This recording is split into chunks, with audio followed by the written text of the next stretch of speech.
Madame la Présidente, l'année dernière, nous avions voté contre cette modulation, taxer l'usager dans un territoire où l'usage de la voiture individuelle est pour beaucoup une obligation professionnelle. Cette décision ne nous paraissait pas la plus appropriée.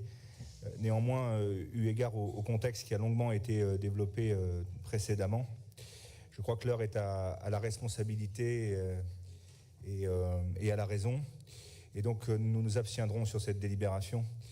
Les finances des collectivités sont, vous l'avez presque tous rappelé, très lourdement scrutées. Et à ce titre, je vais peut-être aller à contre-courant de certains de mes amis, mais je voulais juste dire un mot sur les collectivités territoriales. La situation, elle est ce qu'elle est, tout le monde l'a dit. Les chiffres, vous pouvez pas les corriger. 3 000 milliards de dettes, 115% de déficit public. S'il n'y a pas de redressement des comptes publics, chers collègues, quelles que soient nos sensibilités politiques, l'État va continuer de se déliter dans tous ses pans, et particulièrement sur les questions régaliennes. Les pistes d'économie, elles appartiennent bien sûr aux parlementaires. Elles sont nombreuses. En fonction de l'endroit où on se situe idéologiquement, bien sûr, on ne ferait pas forcément les mêmes économies et les mêmes coups de rabot. Mais moi, je crois qu'il y a des choses sur lesquelles, entre guillemets, entre défenseurs de l'État, on peut se retrouver. Est-il viable qu'un pays comme la France garde 1200 agences d'État qui coûtent 100 milliards au pays tous les ans? Il y a plein de pistes d'économie possibles.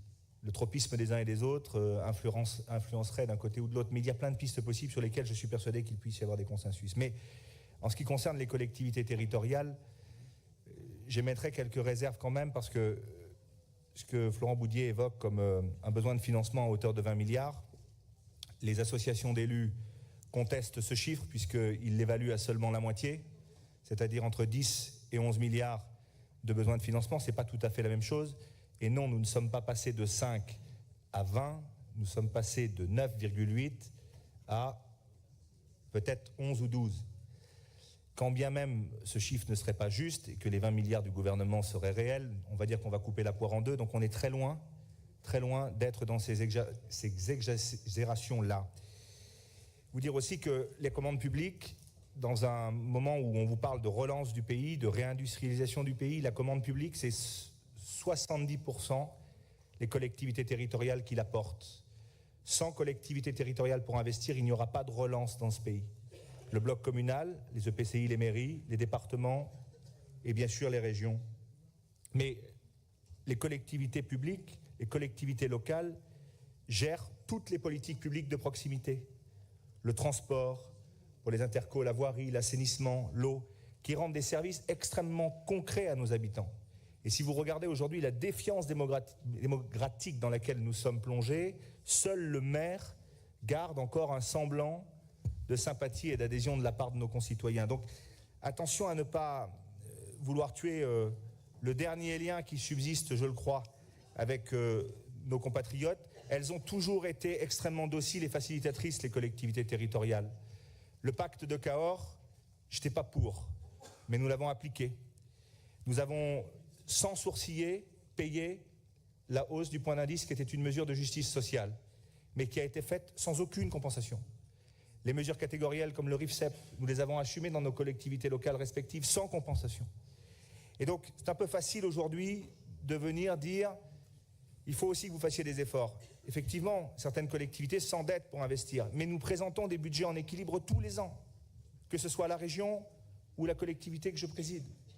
Tous autant que nous sommes, et ce, quel que soit notre bord politique. Nous avons vécu la suppression de la taxe d'habitation qui n'a pas été compensée non plus. Et donc bien sûr que nous sommes obligés aujourd'hui d'avoir un besoin de financement si nous voulons porter nos politiques publiques. Voilà, c'est ça la réalité. Et donc tirer sur les collectivités territoriales, pour ma part, ça me gêne un peu. 1300 maires ont démissionné depuis 2020. Il y a un effondrement de l'engagement en politique. Il y a de plus en plus de mal à trouver des gens qui acceptent de s'engager. Et je ne suis pas sûr que ce soit en jetant l'opprobre sur les collectivités territoriales qu'en 2026 et après, vous trouverez des gens de niveau acceptable pour gérer le bien public. Merci.